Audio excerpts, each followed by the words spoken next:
Hello everyone, I am नवीन कुमार और यहाँ पर एक कंपनी है जो कि आईपीओ से पैसे उठाने वाले मूविंग मीडिया एंटरटेनमेंट लिमिटेड। इसका जो आईपीओ 26 से 30 जून के बीच में खुलने वाला है और 70 का कट ऑफ प्राइस इन्होंने सेट किया है और 2000 का लॉट साइज है। यहाँ पर टोटल कंपनी 43 करोड़ रुपीज़ उठाने का ट्राई कर रही है, जिसमें से मैक्सिमम जो पैसा कंपनी के पास जा रहा है। बट यहाँ पर एक चीज़ और देखिए, मार्केट मेकर्स के लिए बहुत ज़्यादा बड़ा अमाउंट जो है रिजर्व रखा गया है। That's great. बाकी यूजुअली ऐसी चीज़ें देखने को नहीं मिलती, मार्केट मेकर्स को इतना बड़ा अमाउंट नहीं रिजर्व में रखा था। तो 25% के आसपास में बन रहा है ये, 24-25, तो दैट्स ग्रेट अमाउंट। नेक्स्ट, यहाँ पर जो कंपनी है काम क्या करती है, तो ये रेंट के ऊपर में इक्विपमेंट्स देती है, जो कि हमें कोई भी मूवीज़ जो एंटरटेनमेंट के लिए जो चीज़ें बनाने की ज़रूरत पड़ती है, तो उसके लिए प्रोडक्शन जो है, प्रोडक्शन के लिए इक्विपमेंट्स वगैरह प्रोवाइड करती है, जैसे कैमरा हो गया, स्टैंड हो गया, लाइटनिंग हो गई, यू नो सारे के सारे वो जो इक्विपमेंट्स और भी होते हैं जो कि मूवी प्रोडक्शन के अंदर में काम आते हैं, वो रेंट पे ही प्रोवाइड करती है आज के दिन। काफ़ी अच्छा खासा इनका काम चल रहा है और क्लाइंट्स भी इनके पास में काफ़ी अच्छे खासे हैं एंड नामी क्लाइंट्स यहाँ पर देखने को मिलते हैं। कंपनी जो पूरी वैल्यू लगा रही है खुद की, वो लगा रही है 131 करोड़ रुपीज़ यहाँ पर।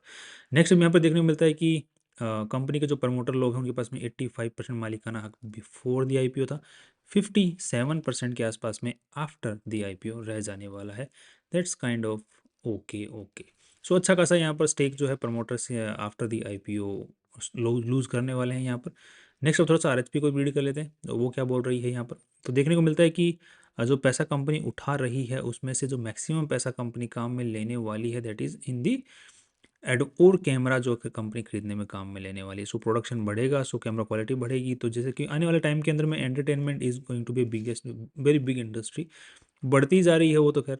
तो ऐसी चीज़ों की रिक्वायरमेंट पड़ती रहती है और यूजुअली जो भी प्रोडक्शन लाइन में जाते हैं या फिर जो फिल्म वगैरह बनाते हैं, तो उनके पास में इतना पैसा इन्वेस्टमेंट करने के लिए होता नहीं कि वो खुद का कैमरा खरीदें, तो वो रेंट वालों का ही सहारा लेते हैं। तो ये इंडस्ट्री जो रेंट वाली है काफ़ी बढ़ने वाली है, फ्यूचर में बढ़ती ही रहती है। सो इनके पास में सारे इक्विपमेंट्स उसी पर्टिकुलर पर्पस के लिए इनके पास में हैं, तो इनकी फ्यूचर में कमाई रह सकती है। सो ये और कैमरे में फोकस करने वाले हैं और अच्छे इक्विपमेंट्स खरीदने वाले हैं। That's again great. नेक्स्ट यहाँ पे देखने को मिला कि कंपनी जो है 11 करोड़ रुपए के आसपास में लोन भी अपना चुकाने वाली है, तो दैट्स अगेन ग्रेट कि कंपनी जो है वो पैसा इन्वेस्टर्स के लिए बचेगा। कंपनी को आज के दिन जो चला रहे हैं उनका नाम है कुलदीप बेशावर जी। उनके बारे में हम लोग आगे पढ़ेंगे अभी। नेक्स्ट, कंपनी पे कोई केस वगैरह आज के दिन कुछ खास नहीं है। एंड यहाँ पर देखने को मिल रहा है कंपनी जो है पहले एक सोल प्रोप्राइटरशिप फर्म की तरह काम कर रही थी, उसको जो बाद में है डाइल्यूट करके इसको प्राइवेट लिमिटेड में कन्वर्ट कर दिया गया और उनको जो है शेयर्स दे दिए गए, 17 करोड़ रुपए वर्थ ऑफ शेयर्स, जो किसको, कुलदीप बेसावर जी को। So it's a completely corporate handling of the things कि किस तरीके से कॉरपोरेट जब चेंज होता है कॉरपोरेट स्ट्रक्चर, तो उसमें यह होता है।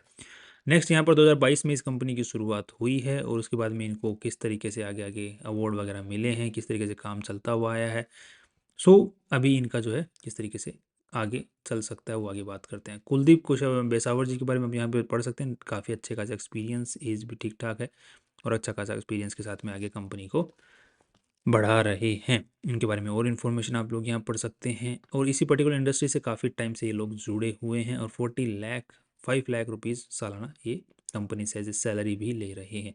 ये पर्टिकुलर जो लोगो है moving media solutions on the move, ये जो लोगो है ये अभी तक रजिस्टर्ड नहीं है, ऑब्जेक्ट हो चुका है इनफैक्ट।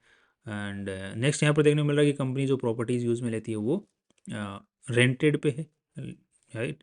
नेक्स्ट, यहाँ पर कंपनी में जो एम्प्लॉयज़ आज के दिन काम कर रहे हैं, 16 एम्प्लॉयज़ तो कंपनी के खुद के काम कर रहे हैं और यहाँ पर ठीक ठाक यहाँ पर दूसरे भी लेवल जो टेक्निकल स्टाफ है वो भी 6 टेक्निकल स्टाफ भी काम कर रहे हैं। That's again okay.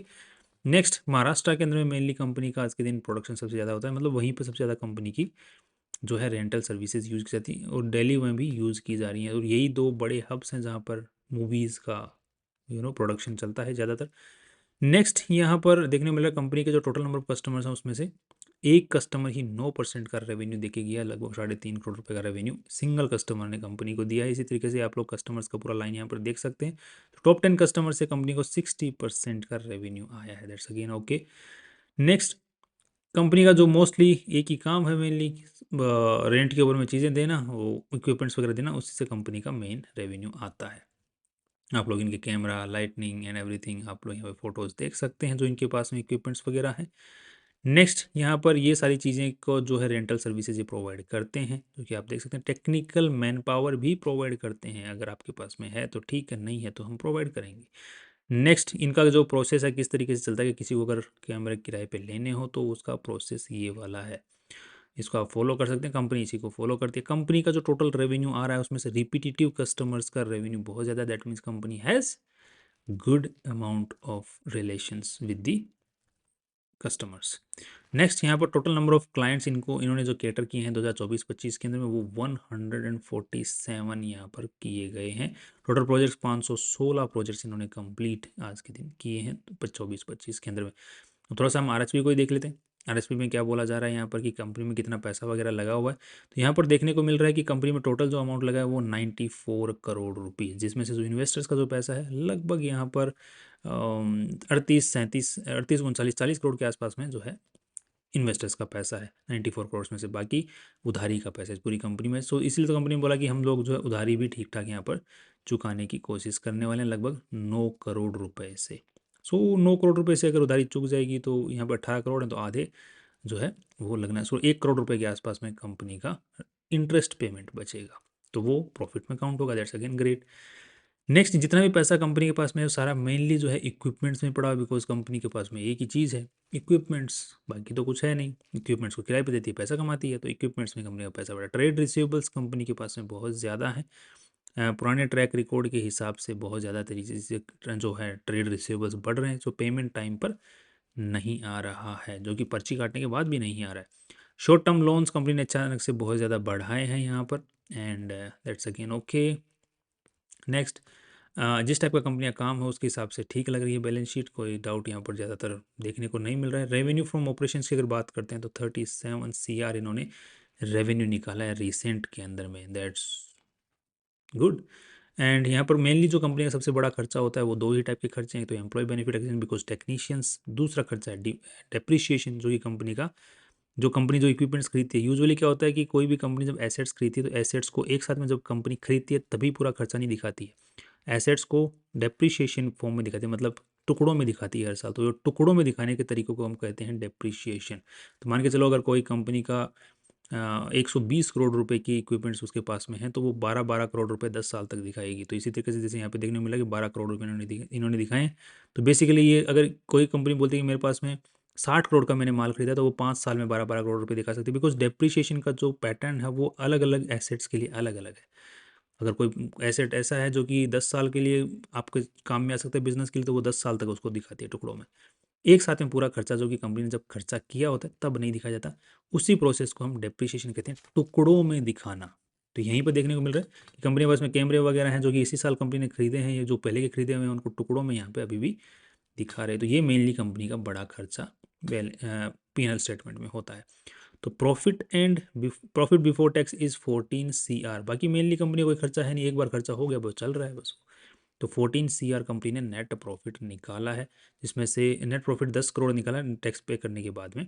So that's again great, right. Cash flow की अगर बात करें तो cash flow is great for this particular company.